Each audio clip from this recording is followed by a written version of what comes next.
kid wouldn't have a cup of hot water. A little late.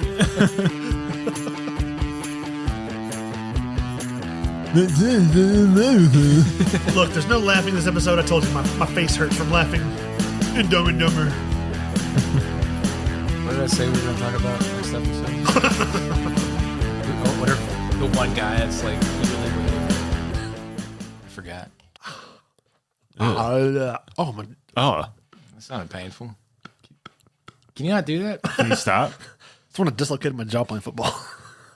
Well, hello. I had to punch it back.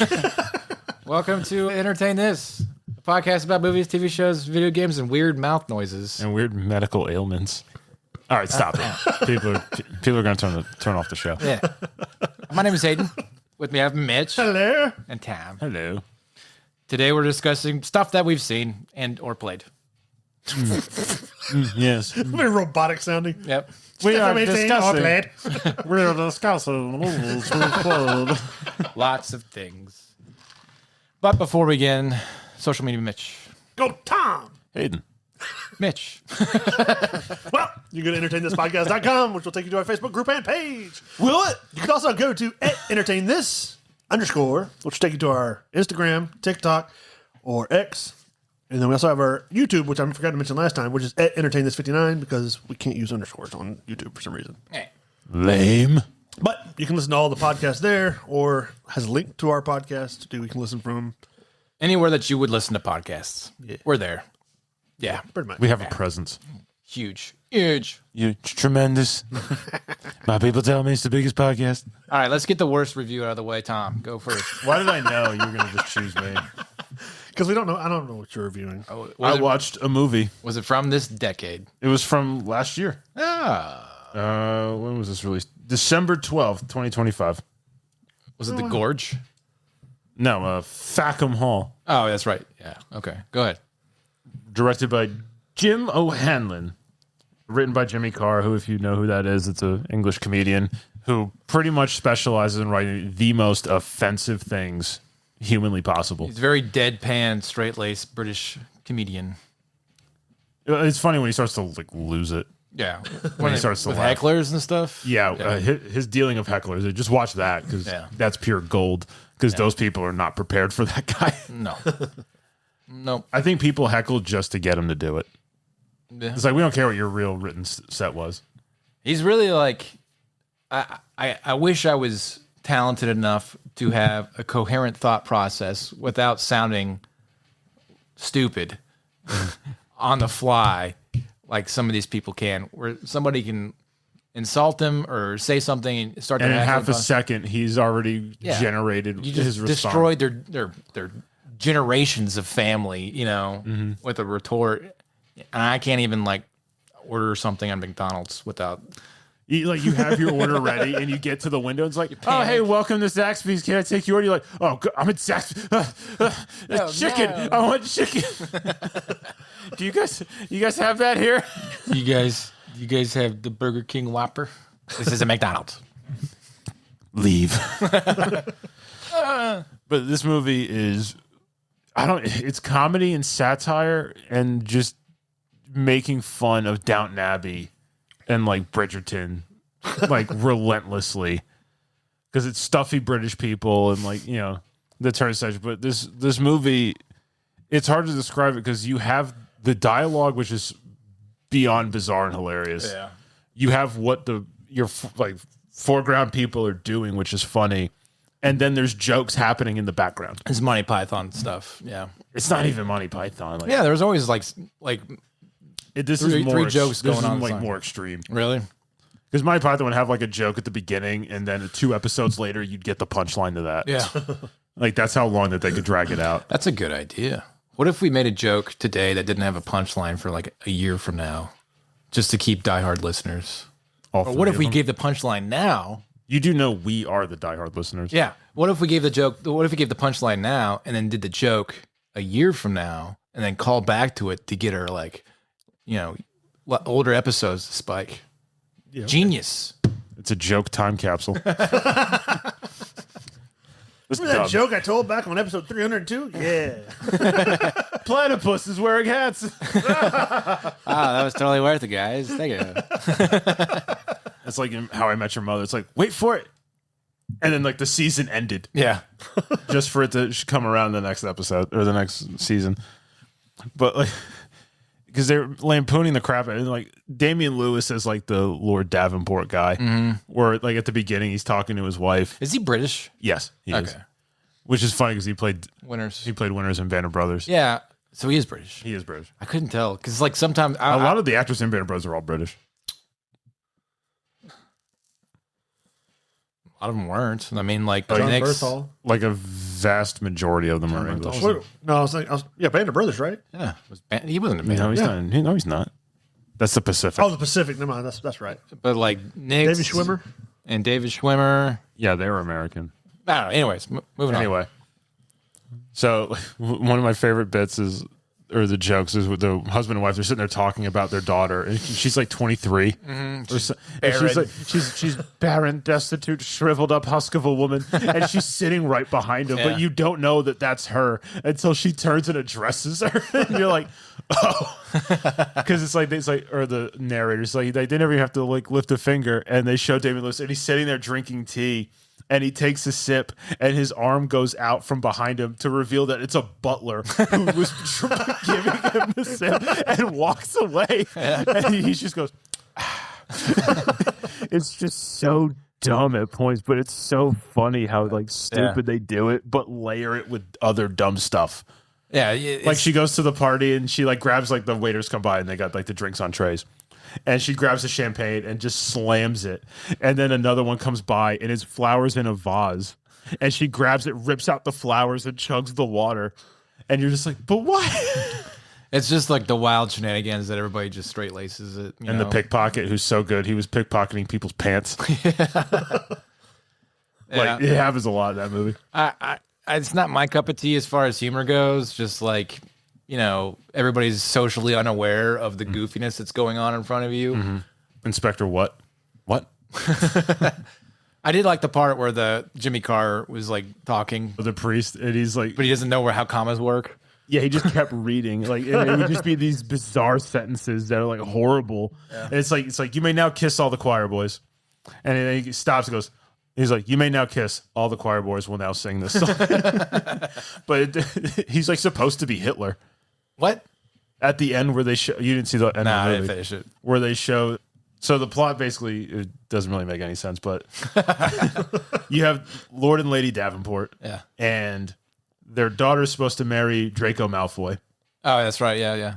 Poppy. But she runs away. She runs away to be with the manure salesman. That's right, because it's true love. Yeah. True love. To believe. And they have their spinster daughter, Rose, who's 23 and wants to read and like will work for money. She wants to read. That's too much to ask for. But all the male Davenports are dead. And he's like, Damian Lewis is flipping through the scrapbook of all these horrible incidents. It's just like, it's like his son, like, it's like, you know, Davenport gets ticket on Titanic. Yeah. And he flips over. It's like Davenport, you know, one of first to be able to ride the Hindenburg, flips over. And like the last one is like, it's like Davenport found dead in strangulation wanking incident. Yeah. He's like, they all died doing what they loved. And it cuts to that one. But it's also that it's not so much that like she can't find an eligible bachelor. She can't find an eligible cousin because they have to be. Because one of them, like at the end, like they show like in Poppy, it's like caused a major scandal because she married her second cousin. Yeah.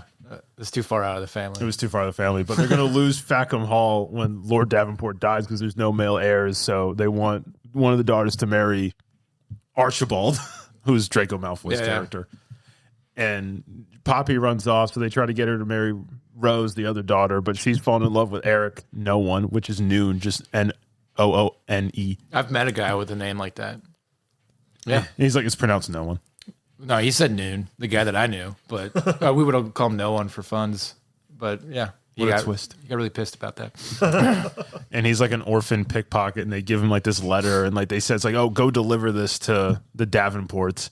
And he walks in, and they're just like, oh, are you here for the position of hall boy? And he's like, yeah. And they're like, all right, you're hired. And like they take him and like it's like you'll be sleeping in this room with Terry, Jerry, Gary, Richard, Michael, and Arthur. Yeah. And the guy like looks up and he's like ironing and he goes, they put you in the big room right off the bat. And it's like a closet with just like a stack of beds going up. So him and Rose are attracted to each other, but they go off on like their little thing. And it turns out To be fair, like you describing this, because I've watched an episode or two of Bridgerton, and I watched a couple seasons of Downton Abbey. I actually kind of like Downton. But anyways, I'm having a hard time remembering if it's from the movie that you're describing or from the shows, because it's like that's exactly how the shows are. like they line it up. Like it is so on the on the nose. It is brutally like Mitch. You probably like this movie. It's on HBO. Free to watch it. Okay. You're not What was going. it called? Fackham Hall. Very careful with the pronunciation. Because he's like, I need you to go to this place. And he says F them all. And the guy goes, yeah, that's it. And it's just a big map and it just says F them Hall. It's just like, really? But the layered puns. Anyway, they can be together because it turns out he was actually like the long lost brother. Because their great aunt Napoleon or great aunt Bonaparte. And like they're meeting with this dude, and J.R.R. Tolkien's in the movie as a character. Yeah. He hasn't written any of the books yet. He's just working on it. Yeah. He's like, I developed a whole language for orcs, and they're Everyone's like, cool, man. and he's like, cool, and he's like, and they're like, and what was I even talking about? Got lost. The dude, the pickpocket, gets the big room. Yeah, it turns out he's like a Davenport, so he can marry Rose because they're technically now first cousins. Uh-huh. And then Malfoy goes to try to kill him, but can't. He's like this close, Mitch. Pulls the trigger and shoots the glass. And they're like, you really are a terrible shot. And the inspector grabs me. He's like, you're nicked. And he's like, what? He goes, it's Inspector what to you? And leads him out. It's just so stupid. Did you see the part though with the wedding? Yeah. Where she's like getting pulled back because her dress is like 500 yards long and it's still in the car. Yeah, when they take off. They shut it in the car door. An elaborate British wedding. He gives her the wedding box. There's nothing in it. Or the necklace box. Yeah, so like it has all like the beauty and overdone splendor and like of, class, but of all those like girl shows that Bridgerton and whatnot. And it'll cut to like the maid, the wedding lady runs off to go be with the manure guy. He has a cart full of manure, of poop. Yeah, and she runs up and like she's gonna like carry the cart. She just takes off, and it's like this hulking lunatic looking guy. Yeah, it looks like I don't know, like a beaver skin. The funniest part is because Damian Lewis gets killed in the movie, like on purpose accident. I don't know, because he's like him and the maid are having an affair. And he's like, they're like opening a letter. She's like, those, like all their manservants are their bastard children. And he like falls onto his desk and stabs himself in the chest with a letter opener. And she's like, oh my gosh, like I'll call it down. He's like, there's no time. He's like, you got to shoot the knife out. And he like gives her a gun and she's just blasting him in the chest. And she's like, it didn't work. And he's like, there's still time. He's like, get the acid. He goes, well, get the bullets out with the acid. And she's just dousing him in it. And he's like, and he's like, quick, you got to save all the blood that's in my brain from leaving. Strangle me with this belt. And they have his funeral, and she's like, we did his best wishes, like he wasn't buried. They had him stuffed, and he's in a safari outfit with a shotgun. The rest of the movie, it's just him just like this. It's so stupid. And then he meets like his Indian buddy and like, oh, you were Dad's friend who saved him in the war. And he's like, yeah, your dad saved my life. And like they show them like running and stuff's exploding. They dive into a trench and he just leans over and goes, you should get that mole checked out. And like it's like then it cuts to him later. He's like rubbing the side of his neck like where it was. It's a very fast paced movie and the jokes are so detailed and layered out, but it's worth a watch. I'd give this an 8 out of 10 if I could recommend it to you, Mitch. You'd British. It's not that it's British. It's just that it's funny. Because I didn't know it was British. Rachel was watching it, and I had to go back and restart it because I was just sitting there giggling the entire time. I like how they have like the impromptu American character that's in every show or whatever. And she wants to just buy the place? yeah, it's the most American person ever. Yeah, so they roll up on the cottage, and or this lavish mansion. It's huge, and she's like, "Oh, what a nice, quaint little cottage." Yeah. And she's like, "I want to buy your house." He goes, and he's like, "And what are you going to do with it?" He's like, "Well, I'm going to knock some stuff down, but I'm also going to build like up to a 13th floor." She's basically going to turn into a skyscraper in the middle of the country. That's what Americans do. 8 out of 10. Huh. I didn't finish it. The end bit where they show like what happens to people, where their great aunt Bonaparte, who knew Napoleon, she's like, "Yeah, it was my nephew." It's like it shows like her date of birth and death, and it's like 1725, date of death 2025. Because they're always old forever. Yeah. And it's like Archibald tried to kill himself, but he missed. Yeah. And it's like Lord Davenport was still dead. Yeah. Yeah. It's worth. You'd like it. Okay, I'll look and see. I'll try. Well, cool. There's a movie somebody watched. Yeah. Mitch, what did you do? I played a game. What was the game? Crimson Desert. Crimson Desert. Yeah, it's a lot of fun. I've seen a lot of stuff about it. I've heard it described as the best video game that AI has ever made. I mean, I don't know why people call it AI, but There's some things that are obvious. I mean, let's see. What was it on here? It's a no-name Korean producer developer company, and it's like It's developed by Pearl Abyss. Never heard of it's a massive, ginormous game, and the quests are like they make zero sense from what I understand. I haven't had that problem. I mean, the quests are, to me, is a lot like GTA, where you'll run into people that'll have like a quest like, "Hey, I need timber to, How many times have you been playing Grand Theft Auto? So I was like, I need wood. I mean, this is like Go to Home Depot and get it for me. Come back. Well, here, just anyway, this is basically like or more like Red Dead Redemption meets Assassin's Creed. What else did I write? I wrote down somewhere. Oh no, I forgot. I text y'all. But it's like Technically, you did write it down. Red Dead meets GTA meets Assassin's Creed because there's a little bit of future stuff. Yeah, Like where there's strange, like, I don't know if they're aliens or what, because I haven't gotten far enough. aliens. But there's like this, almost like, what was it, Breath of the Wild, where there's these like cloud cities above, where you have these strange puzzles.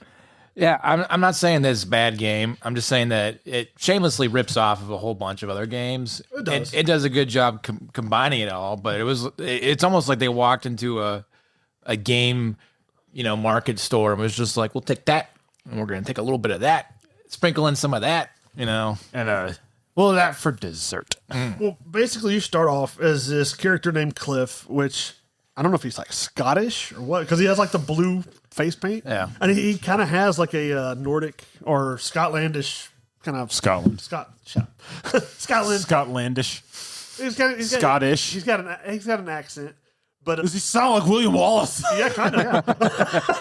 But basically, their clan or whatever gets beaten. He gets thrown off a cliff after you fight the boss that evidently you can't. Cliff went off a cliff. It did. He did. They actually make that joke in here.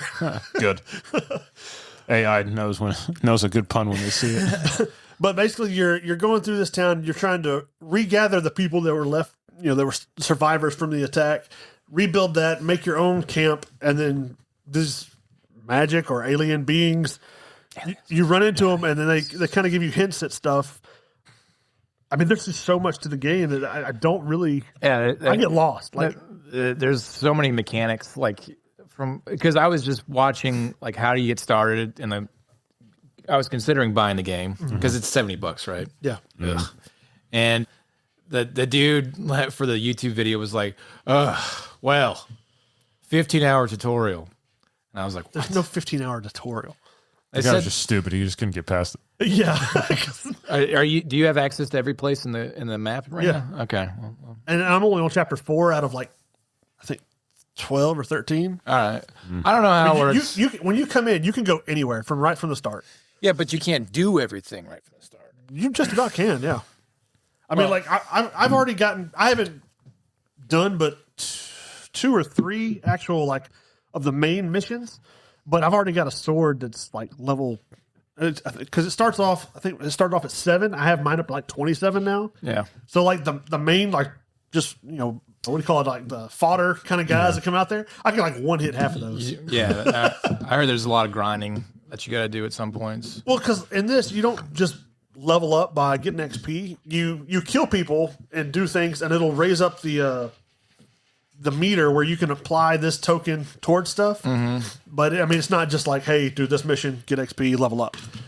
Because I mean, like, I went and I beat up a bunch of guys, and I just got stuff from beating them, and then I could go and level up. Your character doesn't just get stronger. Like you give it more stamina or a bigger health bar, but like to improve, you actually got to upgrade your armor. You got to upgrade your weapons. Yeah. For the weapons, if you like this sword, say it has a special ability, you can actually go and pay this witch that she'll take the ability out of that sword, and you can put it in any other weapon. Oh, that's cool. And so, like, I have like a two-handed katana. Well, I took this sword that basically shoots out these orbs that will track, like, whenever you do a heavy attack. So it'll shoot out like 2 or 3 orbs. They'll attack the guys that are around. Well, I pulled that out of that sword, put it in the katana, because the katana also has a ability where when I hit people with it, it takes some of their stamina away. So it makes them slower. Plus, it's a lot faster swinging than the other sword. So now I've got a sword that's So it's a sandbox like character builder game. Yeah, I mean, there's near unlimited exploration. I mean, there's boundaries to the map, yes, but you can go anywhere from the start. Like, I'll run into people that I definitely don't need to be fighting. You guys remember Black Desert? Yeah. That's from the same people, and it was an MMO, right? Well, I think we played it for like one day. Yeah. And so this is the sequel to that, and Crimson Desert was originally planned to be an MMO, and they scrapped that idea to do a single player game. Is this the game that, like, what, 2 years ago they started putting out teasers and stuff, and it was like hyper realistic looking? It's a beautiful game. I mean, the water physics are amazing. Like, I mean, it looks like real water. But like I said, some of the quests were designed for anybody to stumble across them, and they're not really like, they're kind of shoehorned. And, so because they're MMO quests, they just didn't rewrite it. And they also have alternate characters that you can play as, correct? Yeah, there's 3 different characters. So, but you have to unlock them as you go along to where you have access to them. Because the developers didn't know what character you're going to be talking with when you interact with random NPCs, they just don't have you dialogue with them. It's just the NPCs that dialogue with you. That's what I was given the impression as. What do you mean? If you go to the guy that says, "I need you to fetch me 12 lumber," your dude doesn't talk. You're just I can talk to him. Like, he's got full voice, like, for the main plot, or for like all the random NPCs. Like, you can't. I heard you walk into a town, all you can do is like greet people. Well, yeah, like just the random NPCs. Now, the certain people that you need to talk to, like the shop owners and stuff like that. Yeah, I mean, you have conversations with them. Okay, but yeah, just the random people, it'll be just like kind of generic talking. Yeah, because really, I mean, you'll go into a town and there will be like hundreds of people just walking around doing different things, but they actually pay attention. Like, if you start fighting somebody, they're not just going to go about their business. They'll stop and see what's going on. Really? And like, you'll have dogs or whatever that'll bark. You can go up and pet the dogs, and you can actually get pets if you. Yeah, I've seen that. If you pet the same dog enough or feed it, and once it gets to like 100 points, which you get 5 points for petting it, and you get like, I think 25 points for feeding it. But once it gets to a certain part, you can actually make it your pet, and it'll follow you along if you want it to. And like, if you shoot iron ore off the side of the mountain, because you can go and use the pickaxe, or you can use the big like arrow shot that's like powered up, and it'll break it. The dog will actually run up and get it and bring it back to you. I heard you can dress your animals and stuff like that. You can. I don't have a dog or a horse with anything on it yet, but I saw where like you can get armor and put it on the dog, because they'll actually help you fight against other people as well. Can the dog get hurt? Yeah. No. But like, yeah, you can put armor on the horse, you can put armor on the dog. You can actually, I found out from another streamer that while you have these other characters that you can be, you can also summon them to fight alongside you as well. It's kind of cool. And they'll fight for a certain amount of time, and then it kind of has like a cooldown if they get either knocked out or you get too far from it, then you have to wait till you can call them again. But you can do basically anything in this game. You can fly. You can have a dragon mount. People were mad. They're like, "Oh, you can only call the dragon once an hour." I'm like, "Well, yeah, I mean, it's a dragon." People are mad. They're like, "Oh, well, it should be something you can ride all the time." Yeah, but they show the dragon's powerful enough. When you run up to these bandit cities, he can just breathe fire and destroy the entire thing. You can't have that 24/7 or it defeats the game. Yeah. So, but I mean, I've enjoyed everything from it. I mean, they're so detailed where you have to have a bandit mask or you can't steal anything. And if you're not If you're wearing, not dressed for the occasion, you can't do it. pretty much, Why you dressed like a sailor pickpocketing that guy? they have a lot of stuff like Fallout where like you'll come across random stuff. I was going through these woods. There was a cabin. I walked in and everything looks normal. There's a trap door in the bottom. I went downstairs. It's like a bloodbath. There's just like murder on the walls and everything. And then all of a sudden, these 3 bandits jump out of nowhere and attack you, and you got to fight them off. But it's not difficult, but it's just weird little things set in throughout the towns. They have a banking system where you can invest a little, a medium, or a high risk thing. Well, if you make too much money, a tax collector will actually be like seeking you out. Yeah, I heard there's like stocks. Like you can like crash the commerce, the economy of the game and stuff like that. Yeah. So That's what you would do. yeah. Inflation. It's pretty cool because the gear, all of it can be changed, and then there's like shades of color, just like almost like a wheels color. But you can change anything, any of your armor, like individual like pieces of the armor you can change. You can even change the color of your weapons, all that stuff. Which so like if you get a really cool armor set, and you're like, oh, that'd look cool in like a metallic black. You can change it. All you gotta do is find the die in the world, and you unlock it. Basically. So what is the plot? I haven't read it, but What do you mean you haven't read it? You played it. I didn't read the whole plot. I was like, I'm only at the level. I just started chapter 4 because I've just been exploring everything. Yeah. But it starts off where you got to rebuild your group because they were attacked, and you want to get revenge on the people that attacked you. That's your character. But then you run into this plot where the guy from the main city, Hernand, is saying that like all these groups are going to come to a head into a conflict. But then you have these alien people that are doing something. I've only ran into them like twice so far, so I don't really know exactly what their point is. I've heard that it's a pretty weak main plot, and they're you don't really play it for the story. Well, I mean, I'll sit down and play, and I didn't realize 6 hours went by. Yeah. And I was like, oh crap, my family's about to be home. I was supposed to pick up the kids. But like you showed me, you sent a video. You can do wrestling moves, because like as you're playing, you'll run into bandits or whatever that can do these moves, and your character will just like, oh, that's something new, and he'll copy it. So I can like run up and RKO a bandit. You can like if you run up behind a bandit, you can grab him and like suplex him backwards. I found it like if you jump off of something, you can hit the button to like grab, and he'll elbow drop him. I climbed up to a tower. You're having way too much fun playing that. I am. I climbed up into a tower where this guy was doing shooting me with a bow. So I just climbed up there, RKO'd him, and brought the whole tower down. Leroy It's like going through a table. I RKO'd him at the top of the tower. And we just broke all the way through the bottom of it. But there's it's kind of like Assassin's Creed. There's a lot of puzzles that you got to figure out. And what the good and the bad part is, I like that I can just go and explore and do anything. But the bad part is they don't tell you anything. Like you just have to figure it out. Because like some of these puzzles, like there's no hints or nothing. You just gotta either look it up online from somebody else that's done it, or just try and figure out how to match this stuff up. Like there was one, I found this ring that basically when you put this ring on, it gives you the ability where if you hit L2 and R2, you just charge your body with electricity for like the next 5 seconds or something like that. So anybody you hit gets electrocuted. But I found it by finding a puzzle where you just have to press. It's like a 9-digit box, and you just press the different light up boxes in the right order. And I just happened to get it right in the first time. What? So I was like, oh, okay, I'll take the ring. I don't believe him.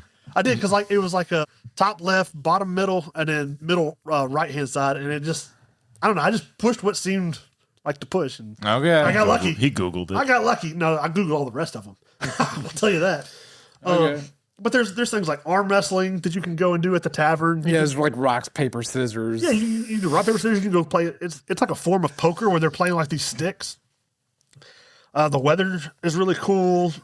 Let's see, what else do we have? Oh, they took a lot of inspiration from Lord of the Rings. There's an ent. They just call him a big old walking tree.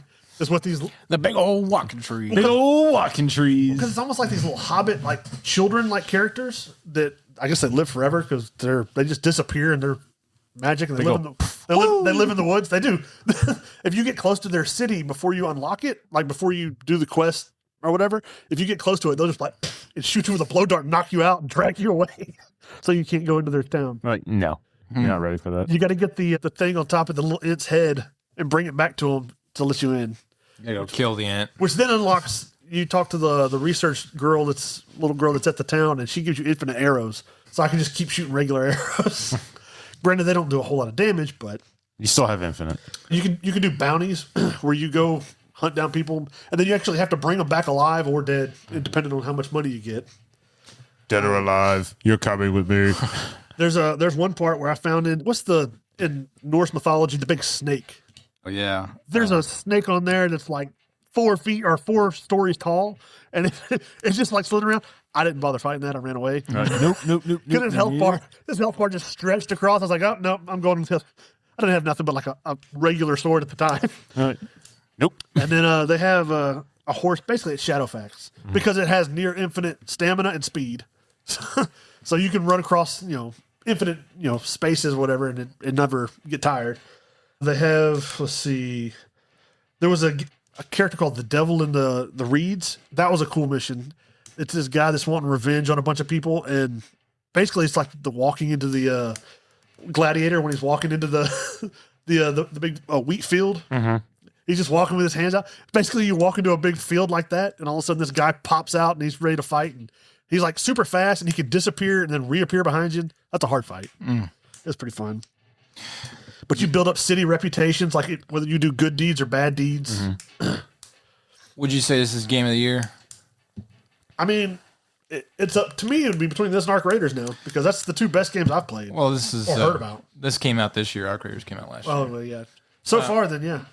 A lot of people are debunking it to be game of the year because of how much AI intervention was used during the development of this game. So I don't know if that's a good thing or a bad thing.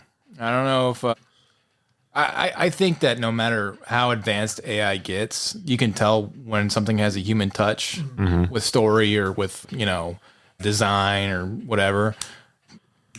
So obviously, like if something is legitimately better and it's human made, I think it should go to that. But if what's the purpose of a game? You play it to have fun. If the gameplay is worth it, the gameplay outshines everything else.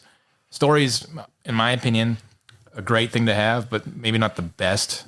Obviously, the gameplay mechanics are what bring people back. Well, I know that like I will sit down on this game. As long as she's not listening, I sit down on this game at like 9 o'clock in the morning, and then I'm like, oh, it's only been like 2 or 3 hours. And I look down, it's 5 o'clock in the afternoon. I'm like, oh crap! I haven't done anything. I've been sitting on the end of my bed for 7 hours. Just kicking his feet like I'm playing a game. Pretty much. Mitch's world. I haven't come into any lag or glitches on the game so far. I haven't had any problems. The only thing I would say is there's not enough direction. There needs to be a little more, just so you know what to do in some instances. Because I got stuck on this the last chapter that I was on, because you have to go into a tab to send your guys on missions, but it doesn't tell you how to do that, and it doesn't tell you that you have to do that. It just says, send them on the expedition mission. I'll do that. Well, you actually have to pull up the map, and then you have to inspect your camp, and then you can tab over to the missions and send them on a mission. But nothing tells you have to do that, and this is the first time you've had to do it, so you wouldn't know. That's dumb. So there needs to be a little more direction on what's going on. There's so many mechanics. I've heard like so many different things that like they get like mechanics that you have to do. Like you want to do a certain attack, you have to do a button combination that you've never done before. And to me, there's a lot. It's a complex controls, but it's no different than like when we grew up doing a special move for Mortal Kombat or something. You just But there's a combo list somewhere. There's something that You can pull it up and look at it and memorize it. Now it doesn't tell you like you can't just pull it up, but when you learn these abilities, it tells you what you have to press to do it. It's just whether you remember it. So you just have to discover it. Yeah. Because like to do like a backslash or something like that, you have to hit R1 and then X and he'll do a certain move. Or you hit R1 and circle, he'll do a certain move. But a lot of people don't realize that you can hold down the R1 button or the R2 button. As long as you hold it down, he'll keep doing the light attack until you run out of stamina. Or if you hold down the R2, he'll keep doing the heavy attack until he runs out of stamina. And then you can hit whatever other buttons as you go. Yeah, I don't know. I mean, I'm interested. I'm not $70 interested. I just saw a bunch of stuff about it, and I was like, you know what? It really looks cool. I mean, granted, yes, it has its own story, and the story seems interesting. But it's just as much fun just going and exploring on my own. How much memory is the game? I don't know. I don't have to look at back. I heard it was big. It sounds like it'd probably be a lot. Big old game. Big old games. Show on this. I beat a video game. Fact, but You beat one? I beat a campaign. What? Space Marines. Oh yeah. No, I beat that a while back. Didn't we beat it together? No, we didn't play the campaign together. Oh. We did the So you're playing a multiplayer game No, I on did- single player. the campaign Yeah. with one player. But not with us. Yeah, that's fine. Mm-hmm. Well, what's the deal, Tom? You just don't want to hang out with us anymore? I just don't have time to play at night anymore because I have to get up at When do 5 you- o'clock in the morning. When do you play? When are you playing Space Marines? I played the other day because Rachel was going to go pick up the baby and go run some errands. So I was like, oh, cool. Just shoot a text, be like, hey, I'm going to play games. Anybody want to be on? Well, I think you guys wanted to play Space Marines. You guys probably just wanted to play Arc Raiders. I don't know. You barely played Arc Raiders. How much memory, Mitch? it doesn't sell me for PS5, but for Steam, it's 150 gigabytes. Well, between 130 and 150. Dang. Yeah. But like I said, the map is so big. I haven't even explored all of it, and I mean, it doesn't stop you from going anywhere. I just kept riding, and I ventured into an area where it's like steampunk, where they have like these mechanized suits that they're walking around in. So it's very layered between I'm running from people like, barely using stone tools on one side of the map to steampunk mech machines on the other. I know at one point you run into like a mechanized dragon as one of the bosses. That's weird. Yeah, that's wild. Cool. But supposedly as you do the main story, you unlock artifacts from the alien people that make it easier to fight those. But it's like I said, it's a lot of fun. I've enjoyed it. Supposedly there is a multiplayer coming that's been talked about. Yeah, I heard about that. To me, this game feels a lot like Elden Ring, but on a simpler scale. It's simpler but bigger. It's Simpler. same, but different. Same thing. Well, because it's not as complex and as hard as Elden Ring, but there's just a lot more than what Elden Ring offers as As far my as little like, brother would playability. say, it's the same but differenter. I like the fact that you can make any weapon the OP weapon instead of just finding one thing or one armor that all looks the same that everybody has. Yeah, it's interesting. Because you can mix and match the armor sets and all sorts of stuff. Well, if it comes down on price, I might consider it, Mitch. I beat a campaign, Oh, yeah? Space Marines. Yeah, you told me just like 2 seconds ago. I know you were still like talking and looking stuff up, so I'm just making sure you knew what I said because you probably zoned out. Good job, Tom. We're proud of you. I will say it was awesome. The ending was. I stood up to play when you rally around the standard, and he like plants the Ultramarines flag, and he's just like one hand in a bolter, just like gunning down cultists and Chaos Marines, and like the whole all of them, and it goes into like a cinematic, and Calgar shows up with the gauntlets of Ultramar blasting him. Weren't they going to continue that? Yeah, there's a third one coming, Okay. but they did do a campaign change for dialogue Really? where the artifact where Titus spins it and reverses it and like snaps it in half and banishes all the chaos people back to the warp, and you hear the voice say it like "Rise, son of Gilliman." It was originally it was supposed to be Gilliman actually saying it. Oh, yeah. The Primarch of the Ultramarines. Now it's changed. It's actually the voice of the Emperor Really? who says it to him. Interesting. So they did a lot of lore change like that.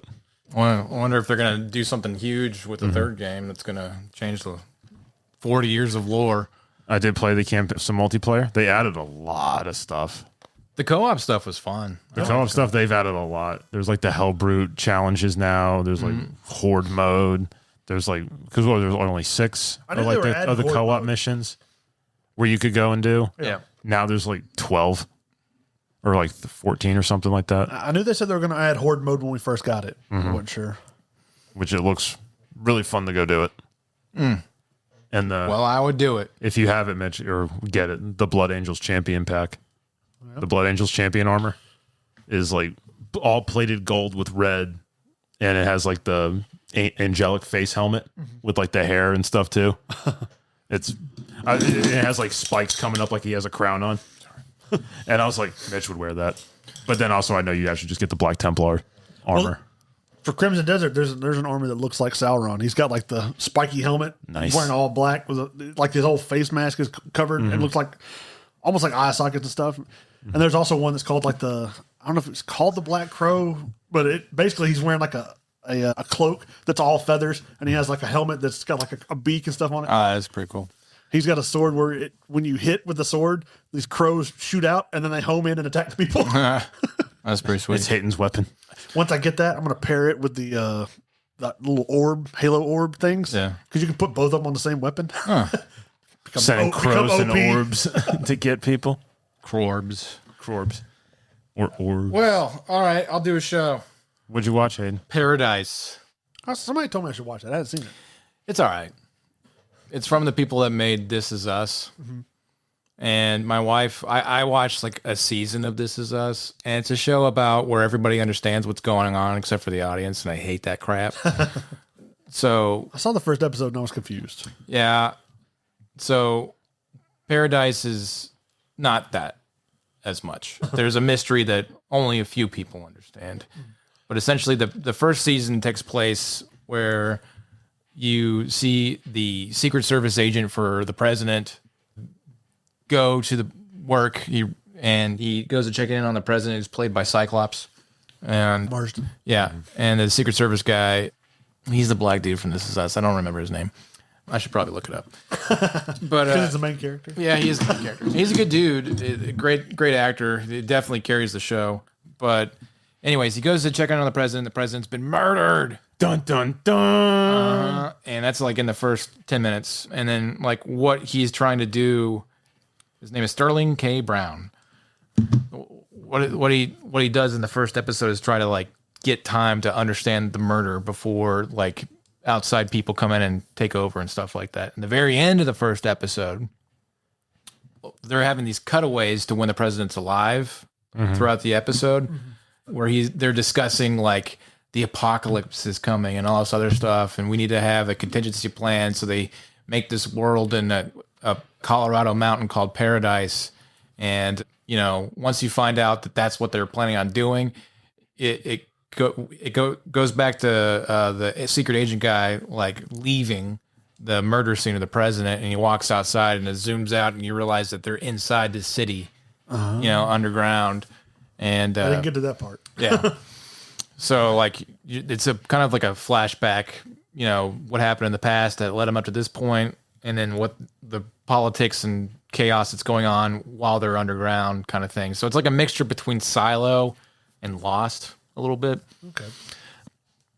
And so the first season's like, how did it get to this? And there's a lot of What have we done? What was the apocalyptic event?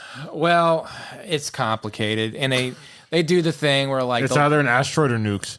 they'll do a thing where like they'll give you just enough information to leave a mystery to be solved for later. But essentially, it was nukes, but it wasn't, because the nukes were stopped last minute. But everybody kind of jumped the gun and went underground anyways, and a lot of people still survived. And there was a giant EMP that stopped the nukes, so everybody's like sent back to before the Industrial Revolution. Everybody's stuck in the Stone Age now. Yeah. And the second season, which is where we're at now, is a lot of goings on outside of there. And then you find out that there's kind of like some supernatural thing going on that they just came up with out of nowhere. You could argue that it's been there the whole time, but it's I just feel like the This Is Us company that came from, writing really emotional character-driven dramas that were set in a plausible, believable world into whatever this post-apocalyptic craziness is, does not quite compute. And a lot of the way that they kind of fish you and lead you along with drama is really dumb, because it's character-based stuff that would work in like a soap opera kind of esque This Is Us world, not in this the world is ending, dire straits mentality. Yes, I understand the world's ending, but I need to figure out why my son's so upset with his teenage girlfriend kind of stuff. Like that kind of thing that really pisses me off. But I'm still captivated. I'm still watching it. Still coming out. I want to know what the answers to these mysteries are and see where it goes. I'm sure it'll be disappointing, like all these other world-ending shows that string you along to give you a not so, believable or answer. But anyway, yeah, I give it like a 7. I do like the action, the drama. I feel like the some of the plot points and the character decisions are bananas, but it is what it is. So there you go. Wrote it. You got your nice little review in 5 minutes. It's good for pretty much just about all audiences. So Yeah, I think it could be a family watch. I don't remember there being anything too graphic. Maybe I'm just so like inundated with stuff I don't even see it anymore. Because when we watched Dumb and Dumber, I totally forgot about a lot of that stuff. With my son. But anyways, yeah. So there's a show. I played a game too. Let's play. Sekiro. Shadows Die Twice. Is that a new game or is it older? It came out right before Elden Ring. It was the You were last. playing that when I was playing Warhammer. Was I? Yeah, I saw you were online. I was like, oh, he's playing Sekiro. And I was like, he's busy. He's one You day. could have texted me. He wasn't going to. He probably would have been shocked. He saw it's like, oh, 7 he's online. He was like, Tom. It's been 84 years. Anyways, a Dark Souls game that came out before Elden Ring. And, I wanted to kind of like Dark Souls challenge. And I played. It's also a game that intentionally doesn't tell you stuff because it wants you to suffer. It's a Dark Souls game. And I found like a secret mini boss. And I probably died 100 times. And then when you die twice. That's the title of the game. Shadows Die Twice. So you die, and then you resurrect on the spot, and then if you die again, you're dead. And there's no like go back and collect your souls. It just takes a chunk of your stuff that you got, and then you keep going until you have nothing. When you have nothing, and you keep dying over and over again, it puts out these curses on NPCs that directly impact side quests that give you good stuff. So you don't want to die over and over again unless you won't. But you're inevitably going to hit that brick wall when you fight bosses. Yeah. And you're going to die over and over again. And there is a way to lift those curses, but it's a very complicated process. Anyways, I had finally beaten the stupid mini boss. I Googled it afterwards and come to find out it's advised to not fight that guy until you get a little bit more powerful. And I was like, well, why put him there? They want you to go do stuff and come back kind of thing. Yeah. Mm-hmm. But you forget to come back and do all the things. Yeah. Well, I'm afraid of that too because I don't play video games like I play them like once or twice a week, and I just don't have the memory to. What was I doing? Oh yeah, it's like when we played Elden Ring and we just went boss hunting. Yeah, I think that's when we were doing New Game Plus. Yeah, and we're just like, oh, there's that guy over there, and we're like, let's go get him. That's what you can do on this other game on Crimson Desert too. But I beat the mini boss, and then I got my first real boss encounter. Like the big boss with the the bar and the operatic music and all that stuff, chanting in Latin. So before I had gotten to that boss, she's in like it's hard to explain, another world. So I was in the main world doing stuff. I found another secret there. It's this giant bell. You ring it, and then it says you've been cursed. And I'm like, what is that? And what did it do? And I got a million things I'm worried about or whatever. But who's your daddy and what does he do? He's like, oh no, takes a step and his ankle snaps like a breadstick. He's like, and I was like, what? Yeah, what? It's like putting a big old red button. Don't push it. It didn't even say that. It just said press whatever to ring the bell. And I was like, okay. And I rang it, and it was like, you've been cursed. And I was like, well, damn it. Thanks for that. And then I go back to the world where the boss is, and I fight my way up to the boss, and I'm noticing like I'm doing a lot worse now. And I get to this boss, and she's kicking my butt for like 30 times in a row. And if you played the game, her name's Lady Butterfly. And if you've played it, everybody will be like, oh, I totally understand. But I find out that I Google it because I'm so frustrated. I'm like, why am I dying to this? And the first thing was like, do you have this curse? And I was like, yes, I do. And apparently it makes all the enemies way stronger and has their movesets be different. Huh. Yeah. So I had to get the curse lifted. And then I got her dead, and there's a phase 2. So I died like 10 times at phase 2, and I was like, you know what, I'm not going to play this. I don't need this kind of stress in my life right now. So I'm taking a break. But yeah. I kind of miss Dark Souls-esque, like we were going through Elden Ring and then Shadow of the Earth. Yeah, it's fun with friends. When you're doing it by yourself, you're just beating your head against a brick wall. I want to play video games to stress relief, not stress and add to it, I mean, there was stress when we all played together when we were doing boss fights. Yeah, it was commiserating. The end of the game. But it was commiserating. But it was a team stress effort. Mm-hmm. Yeah. Watching Hayden run up, stabby stab. Me swinging bonk swords, Mitch in the background just throwing lightning at stuff. I'll tell you what, though, Sekiro really got me good at parrying. I've gotten phenomenal at parrying. I gave up with trying to parry. I just tanked the hit and hope for the best. I got really good because the game is parrying the game. Like You know, like in Elden Ring, you could have your own kind of offense strategy. So the Sekiro, there's no just going in and being aggressive. You have to learn how to parry the enemy's attacks and then break their stance and then kill them. So Is Kingdom Come Deliverance 2, the combat system with swords in that game is really, it's not, press X and just hit them. I almost got it. It's on Game Pass now. I think you'd like it because I want to go back and replay that game. Well, I'm beating Hades. The game is so long. I've already reviewed it and talked about it. But Hades 2 is coming out on Game Pass in like a week. So I want to try and beat it before it comes out. Because everything you do in Kingdom Come affects the entire game. Yeah. Every person you talk to, how you talk to people. But the sword combat is like you go to swing, but like the button layout is like you press certain buttons and hit like a direction to swing that way with like a certain attack. Did you beat it? I played like I'm in the first town still because I just didn't have time to keep going. I got killed by these bandits in the woods, and I got so mad I kept running back in there to go kill them, and I almost got I spent like 2 hours trying to kill these dudes. I did it on Crimson Desert. I did it on. There was a quarry where basically the bandits had taken over this quarry, and I went in the first time and I killed like 20 of them. I was like, yeah, and then I looked and there's like a bar. It says like how much percentage that you've beaten this area. Because you got to beat it all the way down to the 0. I was down to 98%. I was like, I still had 98% of the area to clear. I was like, oh my God. Oh, no. I died to them once.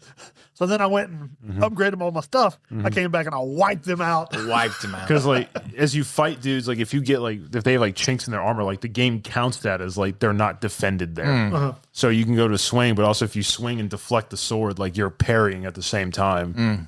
So it's kind of like you got to like two tap somebody and be like hit the sword, bonk them in the head, but you don't kill them because they have a helmet on, but you still do damage because it's a blunt force hit. Yeah, and then you're basically trying to beat them down with a sword, unless they don't have like great armor, in which case you could actually like stab them through. I might do it. The reason to get games nowadays is it's so stupid. Like you're like, it's free, but do I have time? How much memory is it? What do I got to get rid of? And you look at all these like giant games that you've played 5 seconds of, and you're like, I don't want to get rid of that. I might finish that game one day. Because Kingdom Come, like they hook you in the first because you're like well into the game. It's like those like cutscenes where like you're like, dude's just a juggernaut already. Yeah. And then you're doing cool stuff. Like you got a crossbow, you're defending a castle, you're shooting dudes in the face with bolts, and they're just as they're taking these hits. You get a cool sword, you got armor on, you're chopping dudes down. You're like, yeah.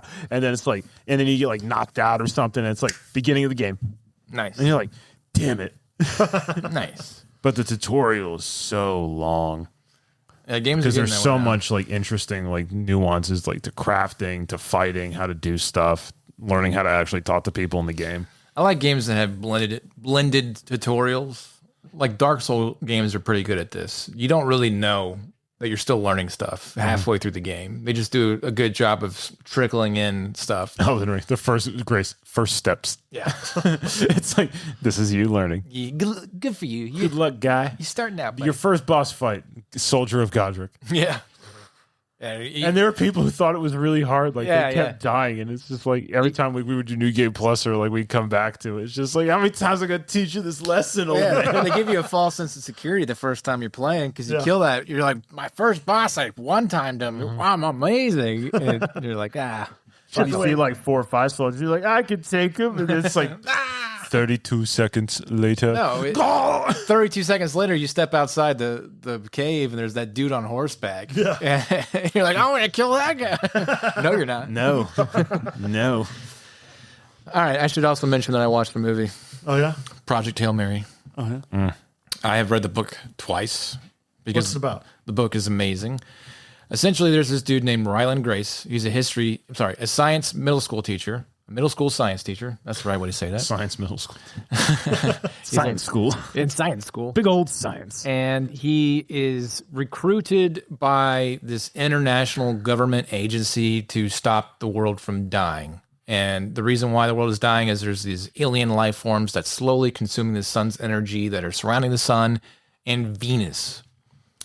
And it's a very hard science fiction driven story narrative. In the book, you when you're reading through it, the main character, Ryland Grace, he conducts like theoretical physics, like light speed, stuff that try to figure things out. And you're like, yeah, I absolutely get that. You feel like a genius understanding these plot lines. In the movie, they just kind of breeze over that because you can't really keep up with it. But anyways, it starts off with Ryland Grace waking up on a spaceship, and he slowly comes out of a comatose stupor from having been in what do they call it, hypersleep or something like that. Mm-hmm. And as he starts to remember why he's there, that's where it flashes back to give you the setup of why the world is ending and things like that.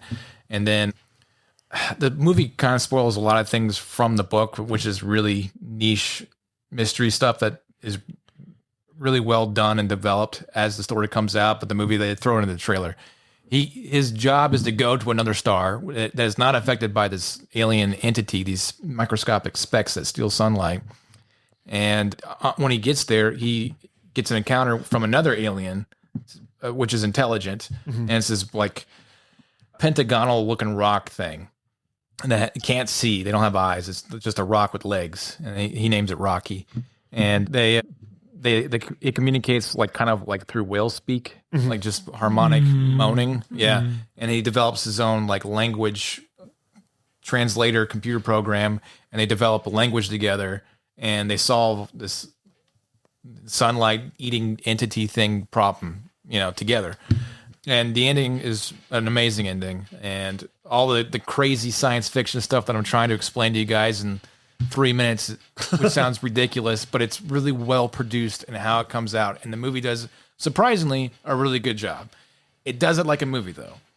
It does it where all the cool book nuances and the plot devices that are used to generate the stakes and make you feel like this is really intelligent world-ending stuff, mm-hmm.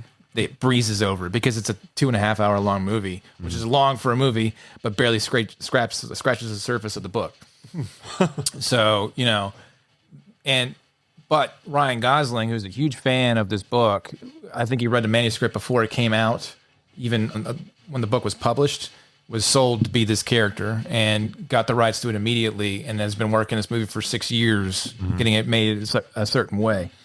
And now that he got it his way, he tapped Phil Lord and Chris Miller, which are the guys that did Into the Spider-Verse, I think. Okay. Mm-hmm. And which is a very interesting detachment from their normal animated movie kind of style to live action. But they did a really good job. Mm-hmm. I mean, as far as movies go, this is the best space opera science fiction movie since Interstellar. Okay. And I would totally give it a 9 out of 10, maybe even a little bit higher.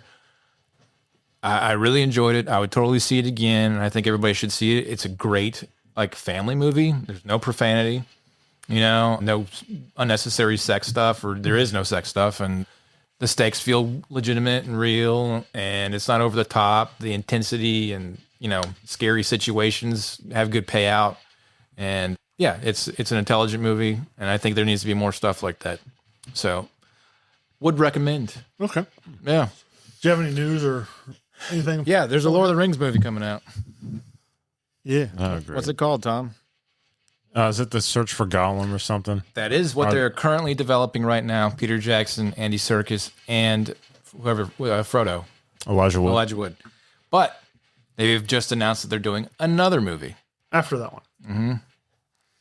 They don't have a name for it, but it's based off the 6 chapters in The Fellowship that I guess they skip over before they go on their adventure. What, with Tom Bombadil? Tom Bombadil, yeah. And it's Peter Jackson developing it with Stephen Colbert. Oh, no. I didn't think he'd like that. Well, I know he's a huge Lord of the Rings. He's a massive Lord of the Rings fan. Yeah. So, in that aspect, maybe it's good because I know that they will not want to do anything that's against the book. Yeah, I do feel like they're milking. I mean, I guess these were 6 meaty chapters. I haven't read these books in 20 years, so I couldn't tell you. But I guess these were meaty chapters that felt like they should have their own storyline with Tom Bombadil. Well, from what you sent, Tom Bombadil, I think it's only 1 chapter. From what you sent, the video was talking about Colbert was talking with Peter Jackson about he really wanted to make sure that it fit and kept true to the books, but also fit in and kept true to the movies that they've already made. Yeah, so they're talking about how So it's like an anthology kind of it's going to be after Frodo has left to Valinor. and Or has he left on the quest? no, to Valinor. Okay. So Sam and Merry and Pippin like get back together to talk about it or go on a quest to walk their steps or something like that. I don't know. And so there will be a little bit of like we're making up stuff that Tolkien hasn't done before. Well, they do travel afterwards Okay. So because I think they go back to Gondor. They go to Rohan, and I think Merry is buried next to Theoden, oh yeah. or near it. But there is like some after that's going on after the War of the Sam Ring. becomes like the mayor of the Shire because at the end of Lord of the Rings, they gloss over completely. Is Saruman had gone to the Shire, taken over the Shire, basically. It was an turned into extended scene. like a hellhole. No, that's not it. Yeah. Well, they show like what could happen, and that's the only glimpse you get of it. Oh, okay. Because they have the whole Battle of Bywater, like Wormtongue's there too. He doesn't get shot with an arrow on the top of Orthanc by Legolas because Gimli tapped his bow. Right. So something that happens after the war, after the trilogy, and like everybody's fine. And there's, from what I understood from the video that Jackson and Colbert put out, they're not gonna like that. I don't get the sense that there's stakes as they reminisce about what the stakes were back then. And that's where we're going to get some story that we haven't heard of or seen in the movies yet. Because the big things that happen, it's like Legolas and Gimli go questing together to go see stuff and be bros. Aragorn leads the armies of the reunited Gondor and Arnor into Harad and basically just wipes out the Easterlings and forces them back into submission. Yeah. And reclaims literally everything that was once theirs. Well, if they've confirmed Viggo Mortensen for the Gollum movie, I think. Okay. I heard he wasn't doing it anymore I don't know. because he's in his 60s. Yeah, but like Because they're saying they wanted Ian McKellen to play Gandalf, and he's in his 80s. He's doing it, He's though. almost 90. he's doing it. But he's an old wizard. He can get away with that. Yeah, and he's supposed to. Aragorn's supposed to be 80 something in the books, anyways. Yeah, but he's supposed to look like he's in his prime. I'm sure they could figure it out. And I think all these people just want to keep the fun ride going. Whether or not it's good, yet to be determined. It is nice that Peter Jackson's coming back to work on Lord of the Rings stuff, at least for 2 new movies. The question is, will he do better than The Hobbit? That is another concern because they went CGI. They went CGI like crazy. They went CGI heavy, and the frame rate. and the frame rate was out of control. 80 frames per second was way too much, especially for how CGI conducive that movie was. Like I almost got motion sick watching it, and they're just walking, and I'm like, And also, they made up a lot of stuff. That yeah, the love triangle that wasn't a love triangle that never existed. They just made that crap up. So I hope they do better with that kind of concept. But that's pretty much all the interesting, I think, catch-all news. There's a couple of games coming out. There's a game called Blight Survival. I saw a trailer for that. Yeah, It's basically like a open world zombie extraction thing, but it's based in the medieval times. So there's just like guys running around with swords and axes and armor, yeah. fighting off zombies. Which it seemed interesting. It kind of had like the For Honor kind of graphics as far as like the fights and stuff. There's a game called Terminator Survivors that they're working on, where it's an open world and you're being hunted by the T-800s. And they said they wanted to make it more horror. So like what I read, the T-800s will be kind of like a Nemesis light from Resident Evil, where you can actually beat them, but they're just stalking you throughout the land. It's more conducive to run away. Yeah. Then they're going to have Star Wars Jedi 3, which Cal Kestis will return as the main character. I haven't beaten one of them games. I beat the first one, and I've played the second one, but I haven't finished it. But then they have the quadruple A third-person Lord of the Rings game. So It's going to be open world. They wanted to challenge Harry Potter's legacy as far as like style. Oh, of game. Hogwarts Legacy. these quadruple A games, I need to go back and play that too. all these quadruple A games have been canceled. Yeah. Because it's such a money suck. They put like $1 billion into a game. Well, they said this one already has $100 million into it at the moment, and it hasn't even been developed yet. Yeah, so like, because they were going to do Xbox was going to do a Perfect Dark. It was going to be the first quadruple A game where it was going to be a massive amount of money, and then like it was just a money suck, and they couldn't get it to get off the ground. And I wonder if too much money it becomes a problem eventually. So I imagine a lot of money would go into making sure the lore fits the game as well, because this But one I already also has think so a lot much of times they don't give stuff. a crap about the lore I think they would. because of Rings of Power. I think for the game they would, especially if they want to make a big open world. I don't think that. I think a lot of people are learning from the Rings of Power. Yeah, So because I think they would want to put a bunch of Easter eggs from the lore into the game to explore in a big open world. I mean, it would be cool. It would be cool to like go through Moria to see what Minas Tirith looks like. They would have to do like the scale of it. Yeah, absolutely. Because when they first enter the mines of Moria, and Gandalf's like, we have to cross through, and it's like it's a 4-day journey to the other side. Yeah. It's like it took you 4 days to go from the west to the east side. It's like that is obnoxiously massive. Yeah. To bring it back to Crimson Desert, you can ride the horse from one corner of the map to the other, and if you rode the horse, it would take 6 hours. If you just straight rode. Wow. Now if you tap like the sprint stuff, it speeds it up a little bit. But if you just What, rode 5? Yeah, if you just rode the horse from one point to the other, it would take 6 hours. That's a lot. And Big old maps. they actually developed their own game engine for the game, as opposed to using Unreal Engine 5. So that's why it's more tailored specifically for this game, and that's why I don't think I've run into any lags and glitches for it. But Yeah. at least so far, What's the last one you got there, Mitch? there was that's what all I'd written there. There was one called The Blood of Dawnwalker, but I didn't get to look any more into it. But it's some kind of like open world vampire, like you're a vampire kind of game. Oh, yeah, that worked so well the last time I did a vampire game. Yeah, I didn't really get to look into it much, so I'm not sure what all that is. But that was I it. don't know. I mean, there's a lot of interesting stuff coming out. I think that we're kind of getting through this like weird renaissance of people have amazing technology, but they don't know how to use it yet. And they put out mediocre, pretty games. Yeah. And hopefully everybody has the skill now to use their tools to make good original games That are pretty. that are pretty. I hope that's kind of like the new stride this coming decade. I mean, I know Arc Raiders has like the Flashpoint event that starts on March 31st, which will be out by the time you listen to this. But they're supposed to be adding a new map in April, which ties into the Flashpoint event. And a big arc. Yeah. Well, Big old arcs. it's supposed to be like the volcano area or something like that. Oh, yeah. On the map. Yeah, I sent Hayden a picture or like a little video. It reveals that the shredders from Stella Montes have made it onto Blue Gate. Yeah, They've escaped. So, I don't know if Tom's ever seen those things. no, probably not. Yeah. They look like big black trash cans that just explode. But Shrapnel. they don't die. They just explode shrapnel They're when they pain get to close. kill. Yeah. Pain to And then you die. Pretty much. Pretty much, yeah. But they've escaped Stella Montes, so they were only on the one map. So, yeah. They've learned. They have. So the AI on that game learns, I swear. It does. It does. Well, we could go on forever talking about cool stuff that we've seen done or is coming out, but The boys. yeah, we'll save it for another episode. Yeah.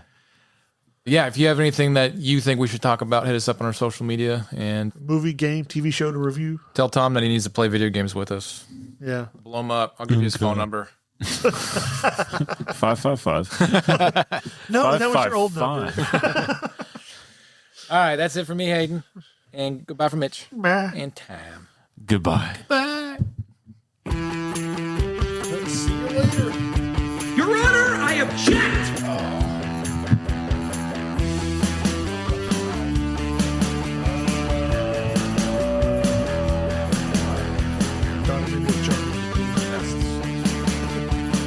She's like, you haven't used it. I was like, I'll take it to my little podcast.